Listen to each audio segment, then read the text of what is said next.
We are at the shelter waiting on evacuees. The signs outside and set up inside Irving Center Park Recreation Center suggest a big disaster happened.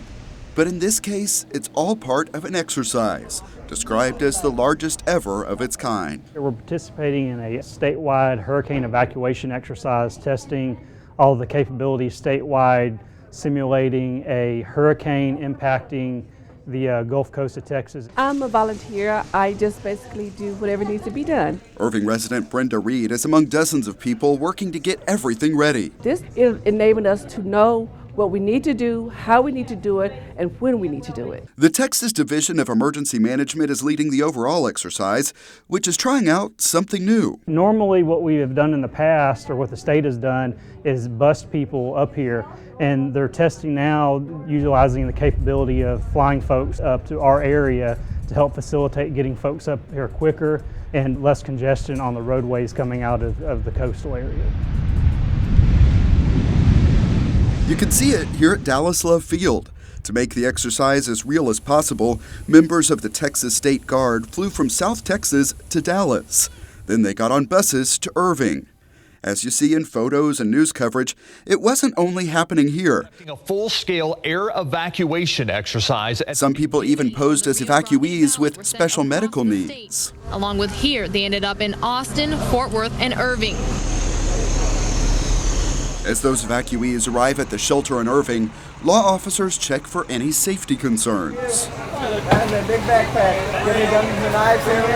As we've experienced in the past during an actual situation, we have people coming in here that will ultimately not be allowed in here, and whether that's a registered sex offender or if people have property that's not allowed in here, and whether that's some type of drugs or weapons. Hi there, welcome to Irving. Moving inside, the evacuees check in and find a setup that took hours to prepare.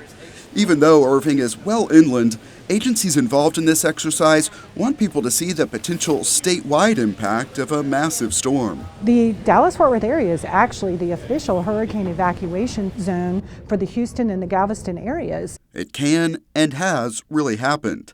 Anita Foster of the Red Cross is among those who remembers 2005. During Hurricane Katrina, we logged 28,499 evacuees in the Metroplex. So it was not something we were at all prepared to respond to, and none of us were. As agencies, we thought we had our act together, but then when that actually happened and the impact in the Dallas-Fort Worth area, we realized, no, we have a lot of work to do. We were not coordinated to the degree we would have liked to have been. Any special dietary needs? Back in 2005, ICTN covered how Irving responded to that year's major hurricanes.